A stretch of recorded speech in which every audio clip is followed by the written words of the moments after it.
بٹھا کر ان سے بات کرنا، گھر میں ہو تو فیملی کو بٹھائیں، ان سے مشورہ کریں، اور اگر کوئی تنظیم ہے، تحریک ہے، ادارہ ہے تو اپنے ساتھیوں کے ساتھ مشورہ کرنا، اس سے کام میں بہتری آتی ہے۔ تو حضور علیہ السلام نے جب اصحاب کو جمع کیا تو پوچھا کہ اب یہ بتائیے کہ تعداد بڑھ چکی ہے تو کون سا ایسا طریقہ ہم اپنائیں کہ جس سے ہر ایک کو پتہ چل جائے کہ نماز کا وقت ہو گیا ہے۔ تو بعض صحابہ نے کہا کہ بگل بجایا جائے، جیسے بگل ہوتا ہے۔ تو حضور علیہ السلام نے فرمایا یہ یہود کا طریقہ ہے، ان کے ہاں اس طرح ندا دی جاتی ہے۔ تو کسی نے مشورہ دیا کہ ہم ناقوس بجاتے ہیں، وہ جو گھنٹہ ہوتا ہے، ٹن ٹن ٹن، جو نصارہ کے ہاں عموماً، ہمارے جو آپ نے کبھی دیکھا ہو کہ کلیسا میں عموماً چرچ میں بجایا جاتا ہے جب ان کی عبادت کا وقت ہوتا ہے۔ تو حضور نے فرمایا یہ تو نصارہ کا طریقہ ہے۔ تو پھر کسی نے کہا کہ ہم آگ جلا لیتے ہیں، تو فرمایا یہ تو مجوسیوں کا طریقہ ہے، کیونکہ یہ طریقے رائج تھے تو سب نے اس طرح کی رائے دی۔ ایک صحابی نے کہا کہ کیا بہتر نہیں ہوگا کسی بلند جگہ پہ جھنڈا لہرایا جائے؟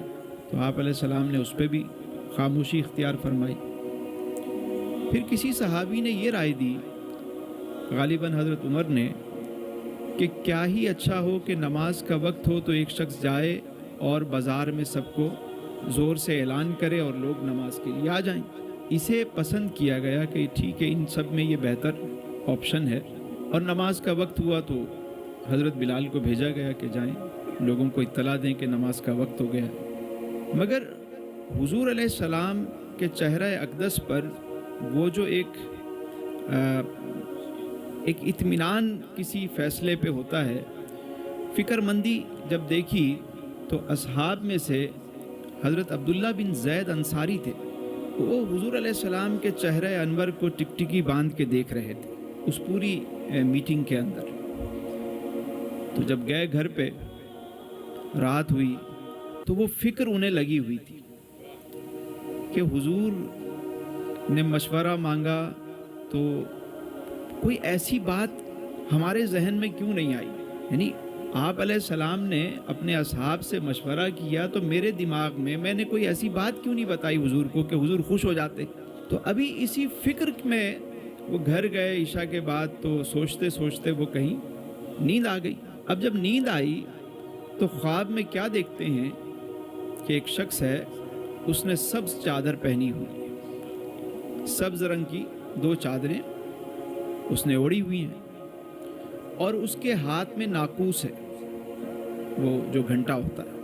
تو حضرت عبداللہ بن زید نے اس سے کہا کہ یہ مجھے دے دو۔ اس نے کہا کیا کرو گے؟ آپ نے فرمایا کہ ہم آذان کے لیے مسلمانوں کو جمع کرنے کے لیے اس کو بجائیں گے۔ اس شخص نے کہا کیا میں اس سے بہتر کلمات تمہیں نہ سکھاؤں؟ تو حضرت عبداللہ بن زید کہنے لگے ضرور ارشاد فرمائیں۔ تو انہوں نے خواب میں آذان کے کلمات جو ہے وہ انہیں سکھائے کہ یوں ندا کیا کرو، اللہ اکبر اللہ اکبر اللہ اکبر اللہ اکبر، اشہد ان لا الہ الا اللہ اشہد ان لا الہ الا اللہ، اشہد ان محمد رسول اللہ اشہد ان محمد رسول اللہ، حی علی الصلاۃ حی علی الصلاۃ حی علی الفلاح حی علی الفلاح، اللہ اکبر لا الہ الا اللہ۔ اب حضرت عبداللہ بن زید کی آنکھ کھل گئی اور خوشی کے مارے چہرہ جو ہے وہ کھل اٹھا۔ ابھی فجر میں کچھ وقت باقی تھا، لیکن انہوں نے دوڑ لگا دی، حضور علیہ السلام کی بارگاہ میں پہنچے اور جا کر عرض کی کہ حضور میں نے ایسا خواب دیکھا ہے ابھی۔ حضور علیہ السلام نے جب یہ خواب سنا تو آپ علیہ السلام بھی خوش ہو گئے۔ فرمایا عبداللہ یہ خواب حق ہے، اور تم ایک کام کرو، یہ الفاظ جو ہیں تم حضرت بلال کو سکھاؤ، کیونکہ حضرت بلال کی جو آواز ہے وہ ایک تو بلند آواز ہے، دوسرا اس میں لحن ہے، ایک سوز ہے، بلال کو یہ الفاظ سکھاؤ۔ تو انہوں نے حضرت بلال رضی اللہ تعالیٰ عنہ کو وہ الفاظ سکھائے، اور حضرت بلال نے کھڑے ہو کر کانوں میں انگلیاں ڈالیں اور زور سے آذان کہی۔ پہلی دفعہ مدینہ شریف میں آذان اس طرح گونجی، اور جیسے ہی یہ الفاظ بلند ہوئے تو حضرت عمر رضی اللہ تعالیٰ عنہ بھی اپنے گھر سے جلدی جلدی آ گئے اور آ کر عرض کرنے لگے، یا رسول اللہ، یہی الفاظ، یہی سارے الفاظ میں نے بھی ابھی خواب میں سنے ہیں۔ یعنی انہوں نے بھی تائید کر دی۔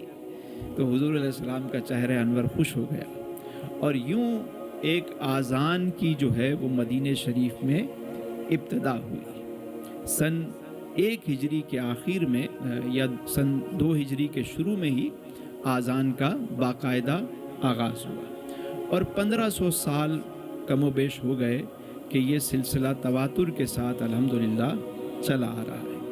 اور پھر دیکھیے کہ صحابی رسول کی تڑپ، یعنی حضور علیہ السلام نے مشورہ مانگا اور اس پر فکر مندی نے حضرت عبداللہ بن زید کا نام ہمیشہ کے لیے بلند کر دیا۔ ویسے بھی صحابی رسول ہیں، بلند مقام رکھتے ہیں، لیکن دیکھیے کہ جب بھی آذان کا ذکر ہوگا تو حضرت عبداللہ بن زید کا بھی ذکر ہوگا۔ اور دوسری بات یہ کہ خواب دیکھا گیا، تو ضروری نہیں کہ ہم جو خواب دیکھیں وہ بھی شریعت بن جائے، ایسا نہیں ہے، کیونکہ انہوں نے خواب دیکھا اور آقا کریم علیہ السلام کی بارگاہ میں عرض کیا اور حضور علیہ السلام نے تصدیق فرمائی، اس لیے وہ شریعت کا حصہ بن گیا۔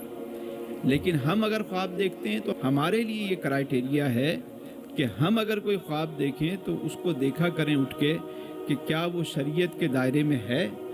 اگر ہے تو بہت اچھا ہے، اور اگر اس سے ہٹ کے ہے تو پھر اس کو چھوڑ دیں، یعنی اس پہ زیادہ پھر اگر شریعت، یعنی کوئی شخص خواب دیکھے کہ بھائی 3 نمازیں پڑھنی چاہیے، تو اس کو ہم شریعت کے دائرے میں دیکھیں گے تو پتہ چلے گا یہ خواب جو ہے وہ باطل ہے، کہ نمازیں 5 ہی ہیں، دین مکمل ہو چکا ہے، اب اس میں کوئی کمی بیشی نہیں ہو سکتی۔ بات سمجھ میں آ رہی ہے؟